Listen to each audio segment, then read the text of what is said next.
O Senhor esteja convosco. Ele está no meio de nós. Proclamação do Evangelho de Jesus Cristo, segundo São Marcos. Glória a vós, Senhor. Jesus estava passando por uns campos de trigo em dia de sábado. Seus discípulos começaram a arrancar espigas enquanto caminhavam. Então, os fariseus disseram a Jesus: Olha, porque eles fazem em dia de sábado o que não é permitido? Jesus lhes disse: Por acaso nunca lestes o que Davi e seus companheiros fizeram quando passaram necessidade e tiveram fome? Como ele entrou na casa de Deus, no tempo em que Abiatar era sumo sacerdote, comeu os pães oferecidos a Deus e os deu também aos seus companheiros. No entanto, só aos sacerdotes é permitido comer esses pães. E acrescentou: O sábado foi feito para o homem, e não o homem para o sábado.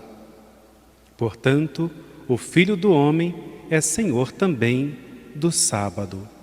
Palavra da salvação. Glória a vós, Senhor. Podemos nos sentar alguns instantes.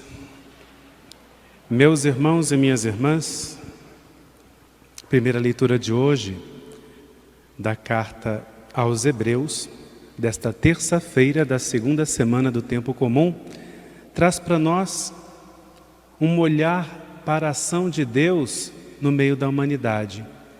É aquilo que nós já temos por certo. Deus é um Deus de promessa. Deus é um Deus que olha para a humanidade, sente compaixão, faz a promessa e cumpre. Isso nós precisamos ter por certo para nós também. Está nos escritos bíblicos, mas nós precisamos trazer como algo de concreto para o nosso dia a dia. Deus olha com misericórdia para cada um de nós e oferta o que há de melhor dentro do seu projeto de amor. O exemplo que a carta aos Hebreus nos apresenta é justamente de Abraão. Deus prometeu a ele uma terra, descendência, tudo que era muito importante para o povo da época de Abraão. Era muito valioso ter terra, ter família, descendência numerosa. E Deus prometia justamente isto àquele homem, que era carente disto. E ele crê, fé, e se lança nesse projeto de Deus. Então a carta aos Hebreus tenta despertar no povo daquela época e também em nós hoje essa certeza de que Deus promete e que da nossa parte é preciso confiar, ter fé, de que Deus olha e vai realizar grandes maravilhas na nossa história, na minha e na tua. Claro que eu preciso ter consciência de que o fato de Deus prometer coisas boas, ter um projeto de amor que foge à nossa compreensão humana, não isenta cada um de nós das dificuldades, dos sofrimentos. Porque senão nós vamos cair no erro e depois vai vir logo a frustração. Ah, mas eu sigo esse Deus e cadê Ele nesta hora? Quando o sofrimento bate à porta, quando as dificuldades se abatem sobre nós. A presença de Deus na nossa caminhada é justamente para nos dar a certeza de que Ele está conosco e vai sustentar cada um de nós diante daquilo que nós chamamos de dificuldade ou sofrimento. Deus está conosco. E a carta aos Hebreus vai dizer para nós que Deus, Ele promete, Ele faz um juramento por meio da sua palavra e isso merece crédito. Nós precisamos colocar crédito nisso. Prova disto é de que Ele prometeu que ia fazer uma nova aliança, uma aliança eterna com o povo, e fez, a partir da vinda de Jesus para nós. E o que esta promessa, esta aliança, traz para cada um de nós como consequência? Ressurreição. O texto diz para nós o seguinte: a esperança, com efeito, é para nós qual âncora da vida, segura e firme, penetrando para além da cortina do santuário, onde Jesus entrou por nós como precursor. Isso aqui é ressurreição. Jesus morre na cruz, ressuscita como primeiro, são as primícias de Deus, a certeza para cada um de nós de que Ele tem isto reservado para cada um de nós. Jesus sendo o primeiro, muitos virão depois. E esses muitos são aqueles que, como diz a carta aos Hebreus, precisam ter uma vida de fé, de esperança contínua na presença de Deus. Temos os santos, que nós podemos encaixar aqui, mas o exemplo primeiro do Antigo Testamento é Abraão, que confiou, que foi perseverante até o fim. E nós também somos chamados. A proposta do autor da carta, aquele período, era justamente fidelidade, convite à fidelidade, permanecer firme.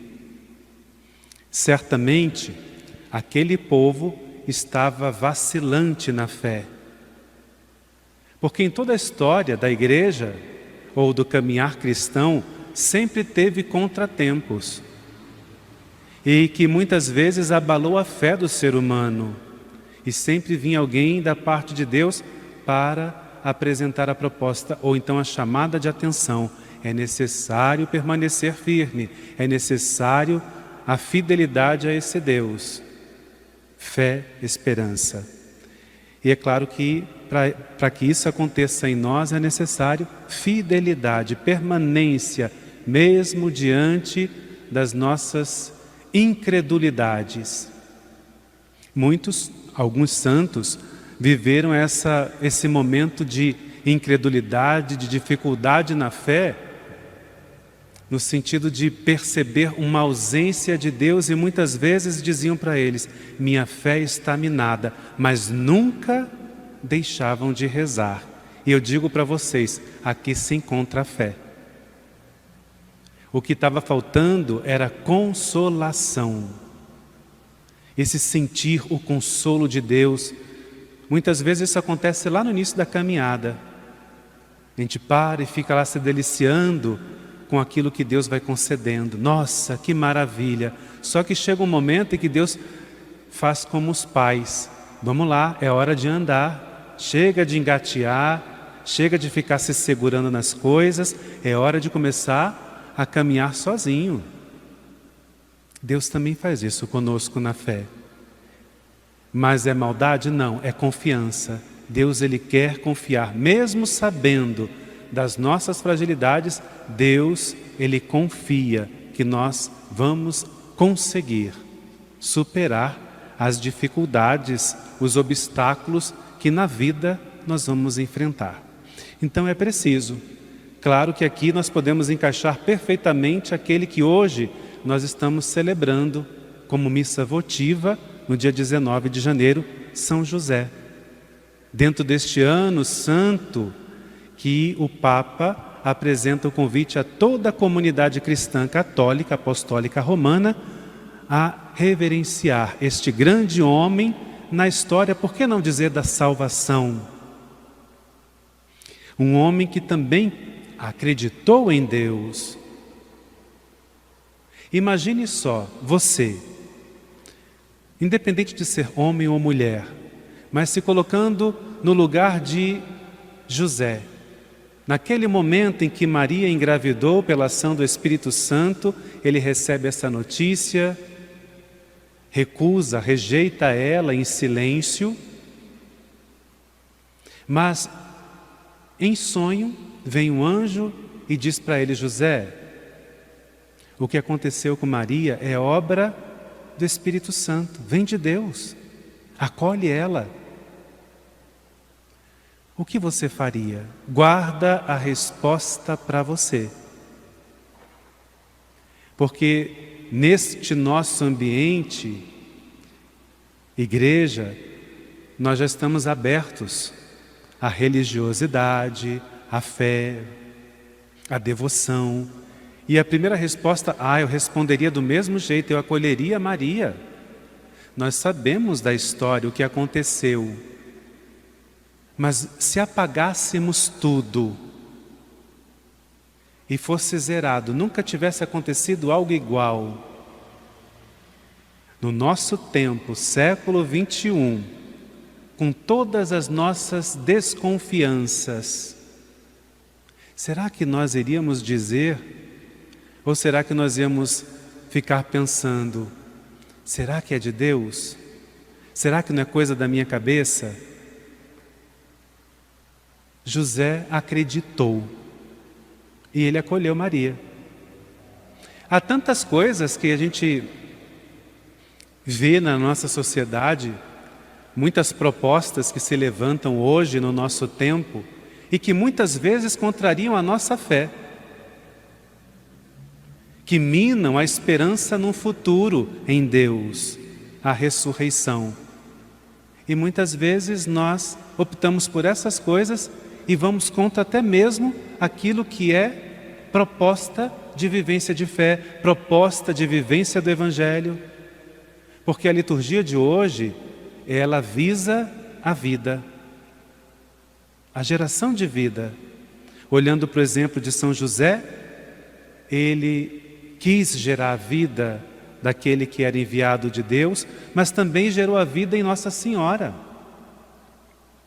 Porque Maria, ela podia ser ridicularizada, colocada como excluída da sociedade, se não apedrejada, morta. Imagine só. E José, ele gera a vida em Maria. Ele opta pela vida, diante de tudo aquilo que era a proposta de lei daquele tempo, mas ele foca o olhar na vida e na mensagem de vida de Deus, acolhe Maria. E a geração de vida se faz ali. Se nós olharmos também para o Evangelho de hoje, nós vamos perceber isto. Jesus, ele não está querendo ser contraventor, revolucionário. Não. Jesus, quando fala lá do trabalho no sábado e diz assim, olha, o sábado é para o homem, não o homem para o sábado. Ele está dizendo que em qualquer dia, mesmo que a lei diga assim, mate,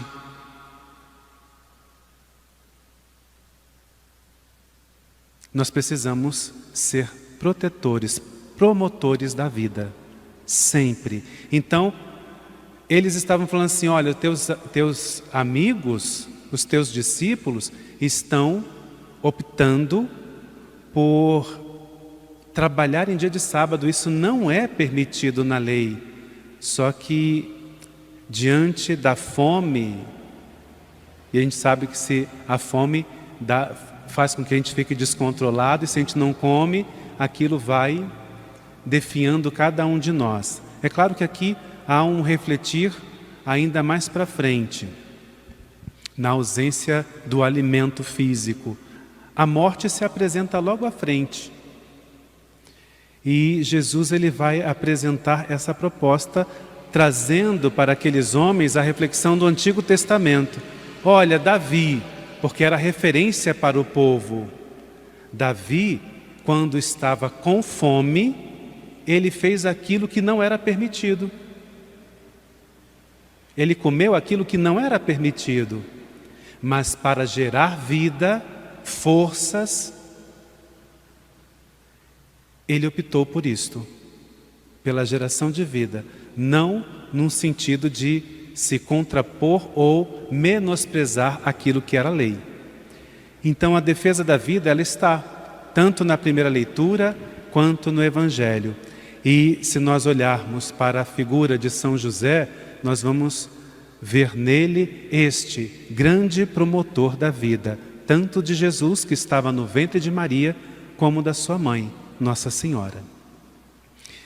Meus irmãos e minhas irmãs, a palavra hoje nos convida a sermos de Deus e colocarmos em prática o Evangelho. mesmo diante daquilo que nós enxergamos na nossa sociedade com grandes argumentos que acabam por confundir a nossa mente, a nossa sabedoria, e nós muitas vezes acabamos menosprezando, descartando aquilo que é conteúdo de fé. Que o Espírito Santo de Deus possa gerar em nós a certeza, o discernimento, por meio de uma experiência com Deus, alimentando nossa fé e nossa esperança nesse futuro, geração de vida e vida eterna, a começar pela nossa vida humana, biológica. Que assim seja.